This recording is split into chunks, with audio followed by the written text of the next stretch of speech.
So, I hate silence. There's something about not hearing anything that nags at the edge of my consciousness. It sits there, creating a void where otherwise something should occupy. Silence gives me the feeling that either something is about to happen or that something is actively being prevented from happening. Actions, for the most part, make sounds. There's progress in those sounds. Something somewhere is changing, and whether big or small, there will always be consequences that have us end up different in some way. In contrast, silence equals stillness, a stagnation. Nothing is happening, nothing is changing, and time is slowly wasted. Hearing this dichotomous connection I've made, it's probably no surprise for you to hear that most of my friends would call me a loud person.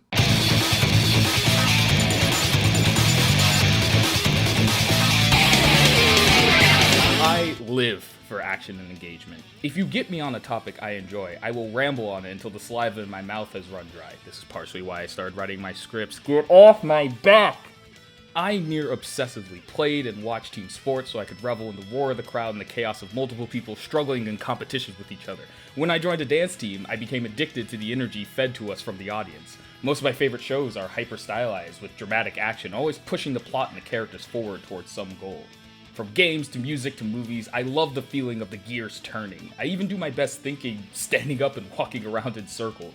Don't misunderstand though. I don't dislike things that are paced slowly or are more grounded in presentation. I just personally have an aversion to when nothing progresses, when no point is made. If it's not pushing the themes, characters, or plot forward, I find it much harder to feel involved. Actions equal change, and that change keeps things from being mundane. Which is why I can't stop thinking about the film My Conquest is the Sea of Stars as a stark inversion of this idea. Welcome to Basic Impressions. Fasten your seatbelts. It's going to be a bumpy night.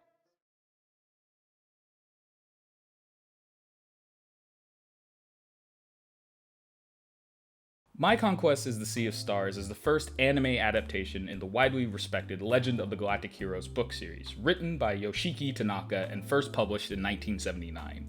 The story is a conventional space opera of a futuristic war between the Galactic Empire and Free Planets Alliance. The first film, released in 1988, follows the first encounter between the series' main characters Reinhard von Musel and Yan Wen Li. Right off the bat, My Conquest is the Sea of Stars hits you with that classic 80s animation look.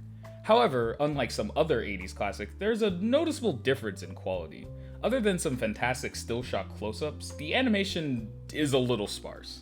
Also, this may have just been my version, but I found a few actual instances of what seemed to be editing errors with characters teleporting to different positions and poses. It's probably just something on my end, but it was noteworthy. While it's nothing egregious, remember, 1988 was the same year when Akira was doing this.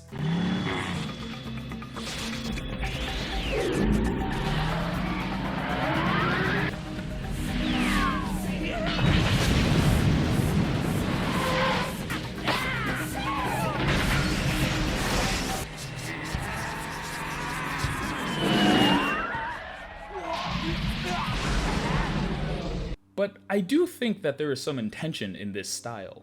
Due to the slower paced movement of everything, you get sucked into the operatic nature of the world. The way the characters move with strict intentionality, how the ships in space seem to be puppeted by strings and ropes, it all adds to the sense that you're in a live audience watching a stage play. An even larger part to this theater-like feel is the use of classic orchestra music for the soundtrack. By taking pieces from the likes of Chopin, Tchaikovsky, Beethoven, and Mozart, I felt as if the orchestration pit was right next to me even as I sat in my recliner watching the movie. But even more important than the song selection is the times when the songs are used, which, at least on my initial watch, is barely noticeable at all. Many times, while characters are talking, planning, and preparing, there's nothing but the sounds of their voices.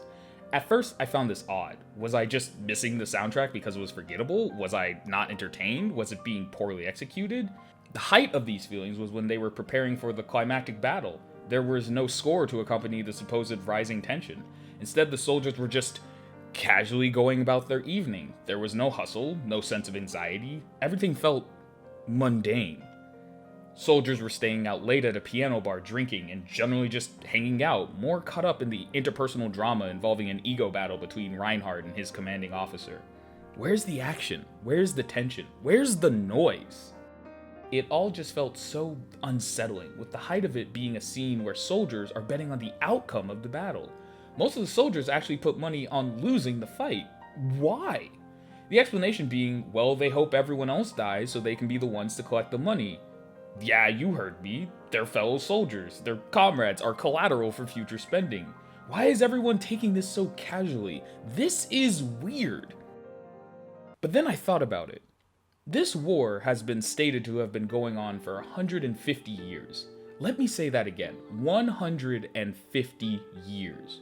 Assuming normal human lifespans, that is easily 2 or 3 generations that have been born, grown, and died knowing nothing but being at war.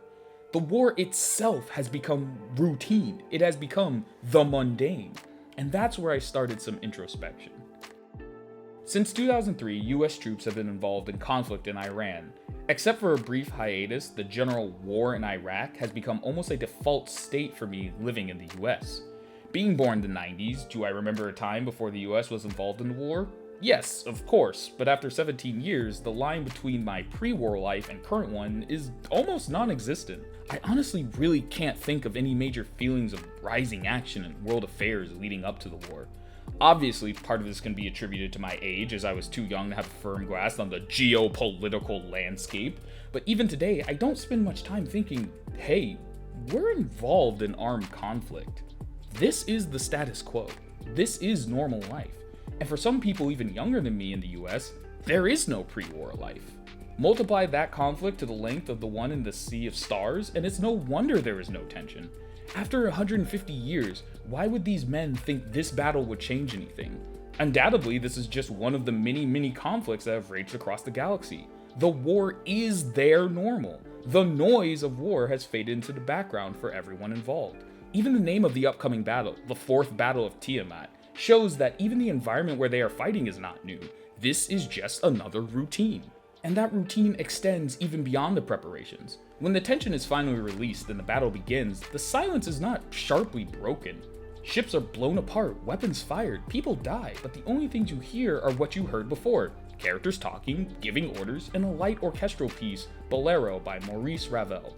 You are caught in the awe of it. How casual, how sterile, how stagnant everything feels even as the casualty counter rises. You still sit there, comfortably unsettled by how quiet everything is. After some time, however, you realize Bolero has actually been building in the background. The near 16-minute song is now reaching its apex of volume and instrumentation. It hasn't been silent at all, you've just selectively made it so. Your brain has actually created the silence despite the noise around you, and now you are suddenly aware of just how loud the music is. You, just like the soldier, have lost yourself in the noise of the conflict, not changing, not progressing, just existing as chaos unfolds around you. Our main characters can't escape it either, with both executing plans that firmly point literal guns at each other. Reinhardt gives an order to continue, but his soldiers refuse, and the music cuts. The battle stops. Reinhardt, this time raising his voice for the first time all movie, shows a break in his persona. All movie, this man has effortlessly flowed in every decision, even those meant as slights against him, but now he's the discord. Again, his soldiers refuse because the battle is effectively over. By this point, the Empire has won, and Reinhardt was needlessly throwing his life away. He was too caught up in the noise, in the chaos, to really take in the situation. To Reinhardt, his death would have just been more chaos against the background of war. This is just the status quo. But for his soldiers, who revere him, they know Reinhardt's importance. They need to pull him out of the noise, let the silence set in, so that Reinhardt and all his forces can progress. The few remaining Alliance ships slowly escape. Reinhardt gets promoted, and the tone shifts. This wasn't just the 4th Battle of Tiamat. This was a significant meeting between two characters who will go on to shape the galaxy, and progress was made in the quiet, not the noise. To say 2020 has been a noisy year is a big understatement. Every day there seems to be something new that threatens to be the most important event of our generation, and I addictively consume it all, looking for any hint of the next change, finding new data, new information, with my brain spinning at 1,000 miles per hour. Even when taking a break from current events, being under quarantine during early adulthood has given me an anxiety about personal growth. I need to complete objectives, need to accomplish tasks, finish more projects, watch more media, play more games, replace the experiences that I can no longer get. This is how I will grow. And yet, now I am given a moment to pause. Am I progressing? Or am I like Reinhardt, selectively silencing out the larger picture by filling it with noise? Thanks for listening.